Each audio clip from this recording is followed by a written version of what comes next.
Hello guys, আসসালামু আলাইকুম। কেমন আছেন আপনারা সবাই? এই যে দেখেন, আমাদের খামার বাড়িতে আমরা চলে এসেছি।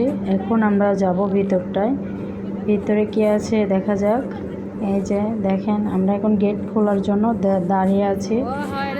গেটে তালা দেওয়া আছে। এই তো এখন আমরা খুলে নিলাম। এই যে একটা বড় একটা রুম দেখা যাচ্ছে।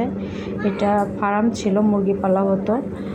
আর ভিতরটা এই যে দেখেন কি কি দেখা যাচ্ছে। গাছ দিয়ে ভরা, পুরো বাগানটা ভরা। পাশে আছে একটা পুকুর। এই যে পাশ দিয়ে অনেক পেয়ারার গাছ। পুকুরের সাইড দিয়ে মানে ধার দিয়ে এত এত পেয়ারার গাছ দেখেন, আপনারা দেখতে পাচ্ছেন। এই যে আর তার পাশে আছে পুরো আমের গাছ দিয়ে ভরা, এবং পুরোটাই ঘাস দিয়ে ভরে গেছে। দেখেন, দেখতে পাচ্ছেন আপনারা, পুরোটাই পুরো ঘাস দিয়ে ভরা। আর আমরা এখন শেষ প্রান্ত পর্যন্ত যাব হাঁটতে হাঁটতে, এবং আপনাদের ভিডিওটা দেখাবো। দেখেন।